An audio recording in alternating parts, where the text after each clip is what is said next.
लोकमान्य टिळकांची आज 103वी पुण्यतिथी आहे.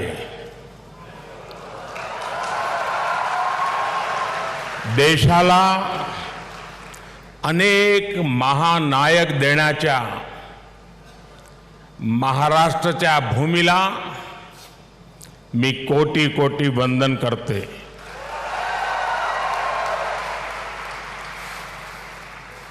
कार्यक्रम में उपस्थित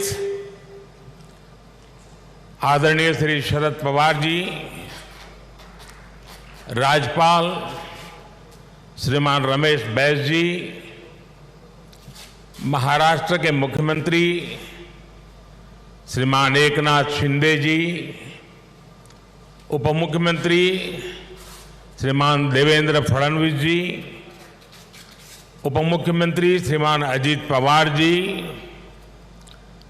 ट्रस्ट के अध्यक्ष श्रीमान दीपक तिलक जी, पूर्व मुख्यमंत्री मेरे मित्र श्रीमान सुशील कुमार शिंदे जी, तिलक परिवार के सभी सम्मानित सदस्यगण एवं उपस्थित भाई और बहनों,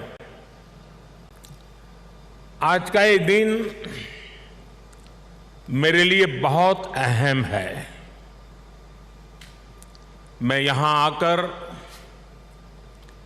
जितना उत्साहित हूं उतना ही भावुक भी हूं. आज हम सब के आदर्श और भारत के गौरव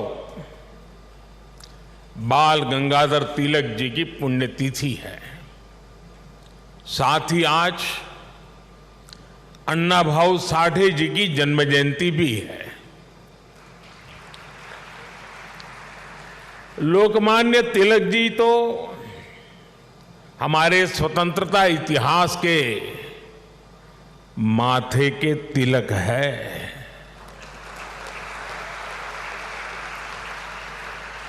साथ ही अन्ना भाऊ ने भी समाज सुधार के लिए जो योगदान दिया वह अप्रतिम है, असाधारण है. मैं इन दोनों ही महापुरुषों के चरणों में श्रद्धापूर्वक नमन करता हूं. आज या महत्वाचा दिवशी मला पुण्याच्या या पावन भूमीवर महाराष्ट्राच्या धर्तीवर येण्याची संधी मिळाली हे माझे भाग्य आहे.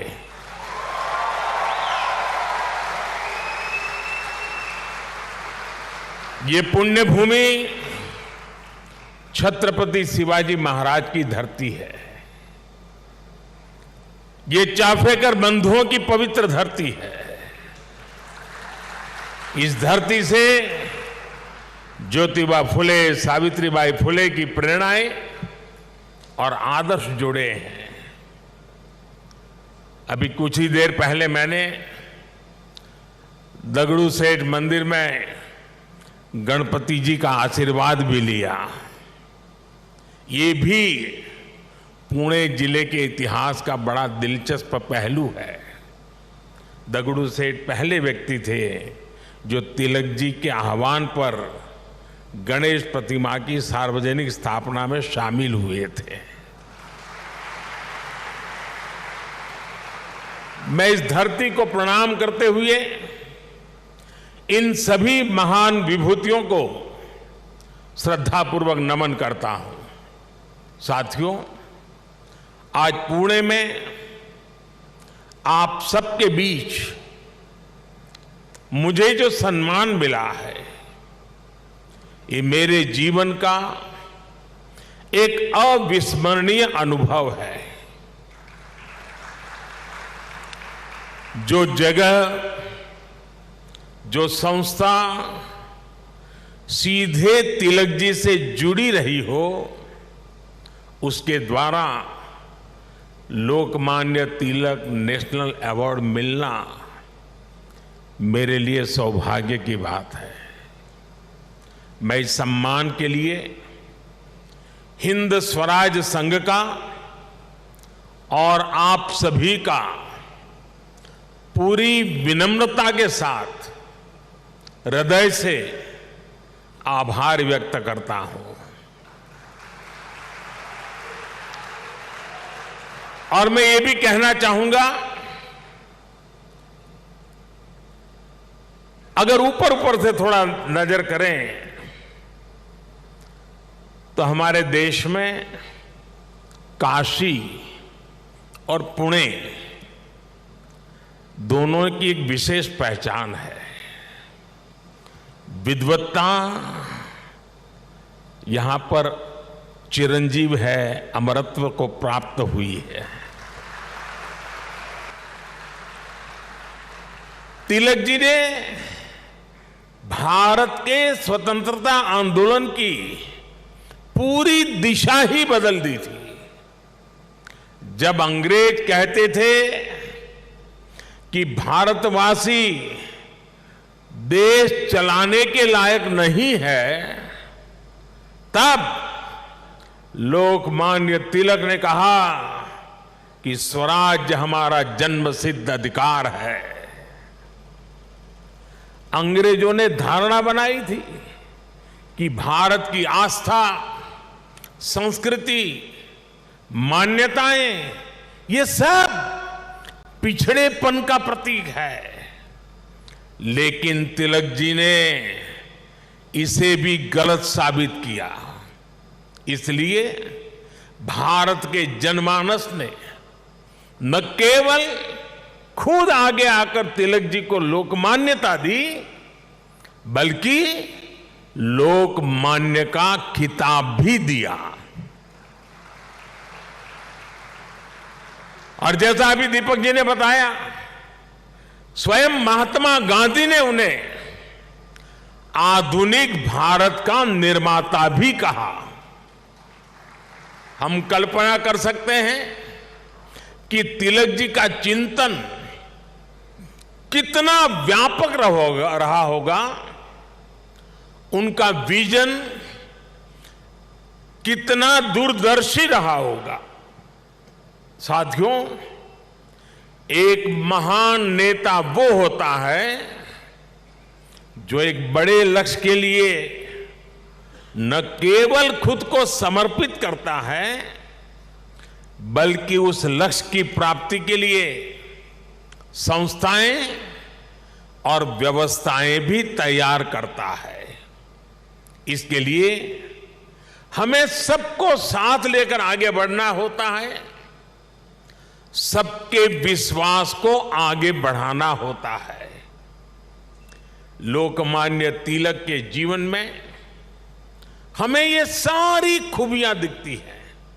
पुणे में new English school, Deccan education society और फर्ग्यूसन कॉलेज जैसे संस्थानों, उसकी स्थापना उनके इसी विजन का हिस्सा है।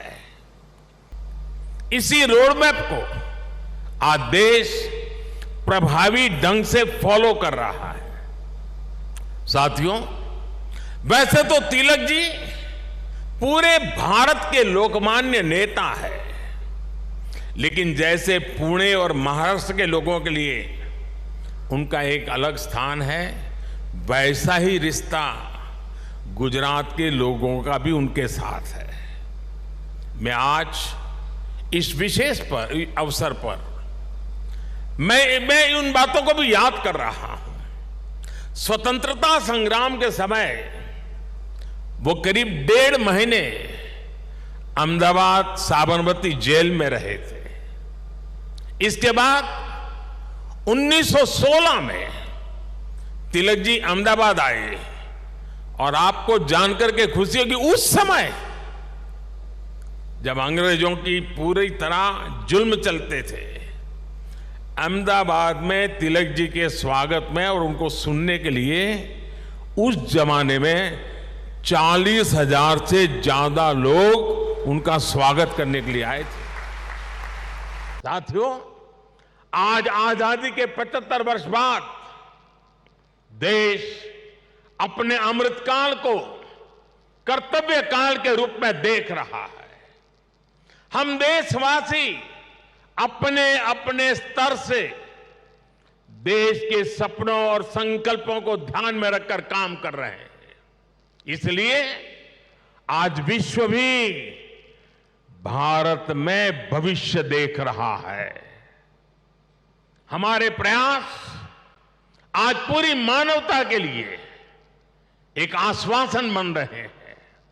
मैं मानता हूं कि लोकमान्य आज जहां भी उनकी आत्मा होगी वो हमें देख रहे हैं, हम पर अपना आशीर्वाद बरसा रहे हैं। उनके आशीर्वाद से, उनके विचारों की ताकत से हम एक सशक्त और समृद्ध भारत के अपने सपने को जरूर साकार करेंगे। मुझे विश्वास है हिंद स्वराज संघ तिलक के आदर्शों से जन जन को जोड़ने में इसी प्रकार आगे आकर के अहम भूमिका निभाता रहेगा। मैं एक बार फिर इस सम्मान के लिए आप सभी का आभार प्रकट करता हूं। इस धरती को प्रणाम करते हुए, इस विचार को आगे बढ़ाने में जुड़े हुए सबको प्रणाम करते हुए मैं मेरी वाणी को विराम देता हूं। आप सबका बहुत बहुत धन्यवाद।